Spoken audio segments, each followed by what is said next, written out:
बिस्मिल्लाहिर्रहमानिर्रहीम अस्सलाम वालेकुम। Welcome back to my YouTube channel. जी तो प्यारे बच्चों, क्या हाल चाल है आप सबकी? उम्मीद है कि आप सब बिल्कुल ठीक है, खैरियत से हैं। और जैसा कि हमने अपनी जो है वो लास्ट वीडियो में हमने चैप्टर नंबर सेकंड लास्ट जी हमारा ये चैप्टर है बेटे, वाइल्ड लाइफ विनियर्ड्स फैसिनेटिंग नेचर। तो बेटे इसके हमने आंसर क्वेश्चंस को डिस्कस किया था, फिर उसके नेक्स्ट वाली वीडियो में हमने जो है वो इसकी ट्रांसलेशन को डिस्कस किया था। And in this video I am going to share with you the exercise of this chapter one by one. So without any time wasting, let's start our lecture. So first of all बेटे, यहाँ पर जो हमारी सबसे पहली चीज उन्होंने हमें दी हुई है वो यहाँ पर ये है कि read paragraph number 1 and 3 of the unit and identify the topic sentence and specific statement supporting detail. तो ये इतना जरूरी नहीं है, ना ही आपके एग्जाम के लिए इम्पोर्टेंट है और ना जो है ना वो वैसे ये जो है ना वो थोड़े आपकी कह लें एक्टिविटीज के तौर पर इनको लिया जाता है। तो बाद में हम अगर जो है ना वो करना हुआ तो फिर कर लेंगे, अदरवाइज जो है वो आगे आप ऑप्शन सी की तरफ देखते हैं। तो यहाँ पर कहते हैं कि read the following text with correct pronunciation appropriate pitch, तो ये भी इतनी जरूरी नहीं है। सो यहाँ पर आगे बात करते हैं नॉन फिक्शनल टेक्स्ट की। तो यहाँ पर जो है वो उन्होंने एक जो है वो पैराग्राफ दिया हुआ है, Long Walk to Freedom by Nelson Mandela का एक पैराग्राफ है जो कि एक एज अ फिक्शनल के तौर पर, एक स्टोरी के तौर पर उन्होंने यहाँ पर जो है दिया हुआ है। तो ये भी हमारे लिए इतना जरूरी नहीं है। फिर यहाँ पर एक पोइम है द रोड नॉट टेकन, तो ये भी हम नहीं करेंगे क्योंकि ये हमारे सिलेबस का एक हिस्सा नहीं है। हमारा जो मेन चीज, जो मेन एक एक्सरसाइज है वो हमारी वोकैबुलरी से स्टार्ट हो रही है। यहाँ पर उन्होंने हमें कहा है कि कंप्लीट द स्पेलिंग्स। तो बेटे यहाँ पर 1 2 3 4 5 हमारे पास वर्ड्स हैं जिनकी हमने स्पेलिंग्स कंप्लीट करने हैं। और उसके बाद ऑप्शन बी में कहती है use the following pairs of words in your sentences. So one by one जो है वो हम इनको पहले जो है वो कर लेते हैं। पहले हम स्पेलिंग्स को कंप्लीट करते हैं, फिर जो है वो हम अपने इन पेयर ऑफ वर्ड्स वाले सेंटेंसेस को देख लेते हैं। पेयर ऑफ वर्ड सेंटेंसेस बेटे वो होते हैं जिनमें जो है वो दिखते वो एक तरह के, मीन्स उनकी जो प्रोनाउंसिएशन होती है वो सेम होती है लेकिन उनके जो मीनिंग्स होते हैं वो डिफरेंट होते हैं। उनके सेंटेंसेस भी डिफरेंट और मीनिंग डिफरेंट, लेकिन वो बोलने में बिल्कुल एक जैसे होते हैं। लाइक कॉम्प्लीमेंट है, compliment, eligible, eligible, foul, foul, gentle, gentle, respectable. आप देखिए प्रोनाउंसिएशन उनकी सही मारी है लेकिन जो उनके स्पेलिंग्स है वो उनके डिफरेंट है। जो है वो हमारे स्पेलिंग्स हैं, सबसे पहले जो है वो हैबिटेट है, बस्टिंग है, एवोक है, सॉलिटरी है, फ्लेटिंग है। ठीक है, अब नेक्स्ट हमने जो पेयर वर्ड्स हैं उनके जो है वो सेंटेंस उन्होंने कहा है जी बनाने हैं। Compliment, she gave me a nice compliment on my new dress. The blue curtains perfectly complement the white walls in the room. Eligible, he is eligible to vote in the upcoming elections. The doctor's handwriting was so illegible that the pharmacist had trouble reading the prescription. Foul, foul. The player received a red card of a foul tackle during the match. The farmer keeps a different kind of fowl including chickens and ducks. So यहाँ पर next gentle, he spoke in a gentle tone to calm the crying child. Gentle, the old lady, gentle manners showed her aristocratic upbringing. Okay, respectable, he comes from a respectable family known for their honesty. दूसरा respectable बेटे, the students were respectable towards their teacher during the lesson. Wonder, we decided to wander through the street of the old town. I wonder what the weather will be like tomorrow. Yoke, the farmer attached the oxen to the pillow using a yoke.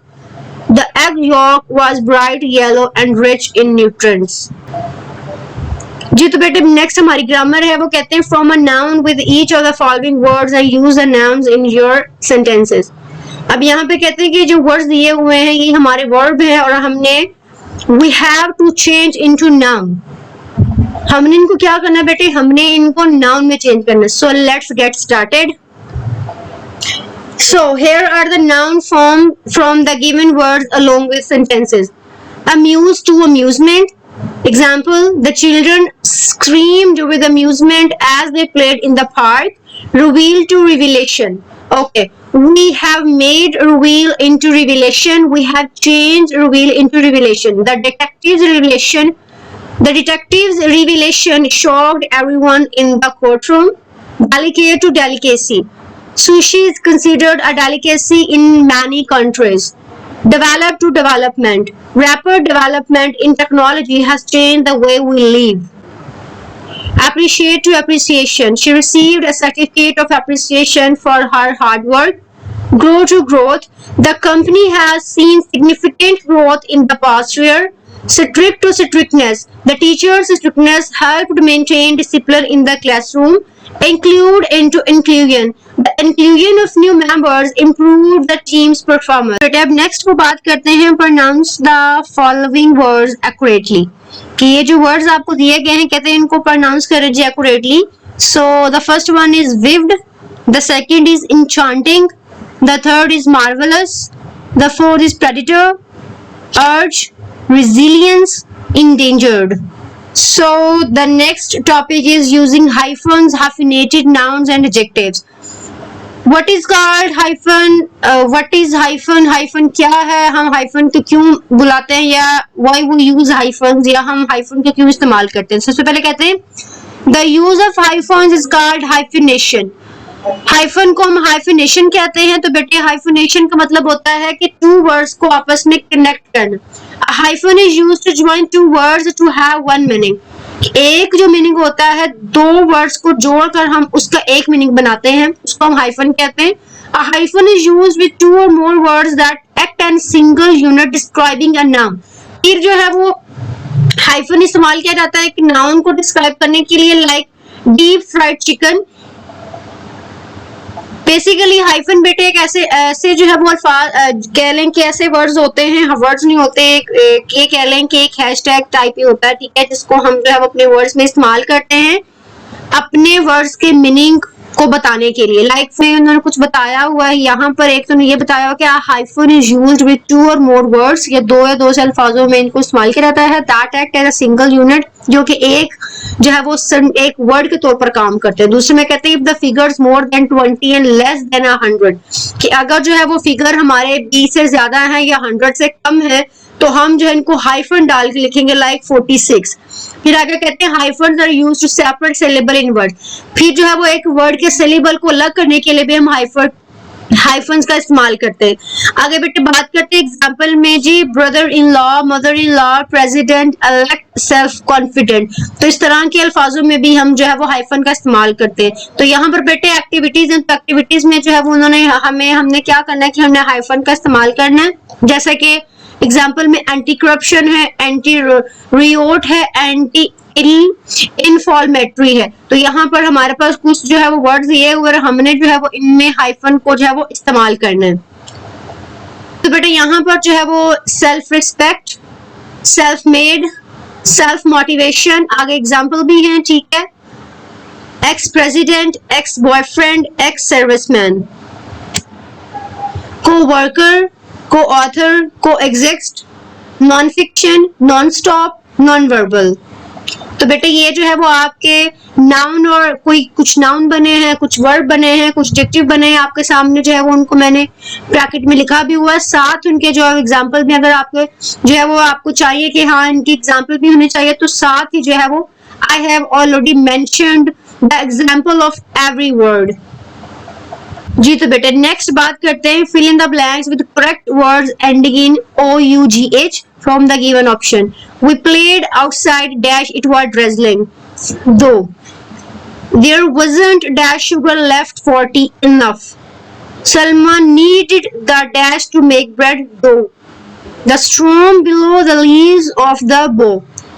He had a severe cough throughout the day.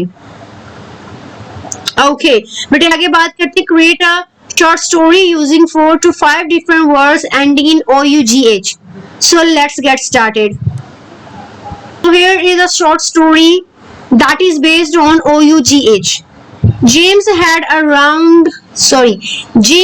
rough night walking through the cold street. He had it tough, but he kept going. Finally, he found a warm cafe. The kind woman inside handed him tea. You have been through a lot, but there should be enough, she said with a smile. James sipped it, feeling warm. Return, maybe this maybe things would get better after all.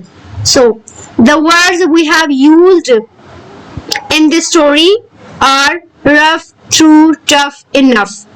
Here is the end of our exercise. इंशाल्लाह अगली video में हम इस chapter के जो इस book के जो लास्ट चैप्टर है we will discuss together. So अपना बहुत सा ख्याल रखिए. इंशाल्लाह नेक्स्ट वीडियो मुलाकात होती है. Take care. अल्लाह हाफिज and thank you for watching.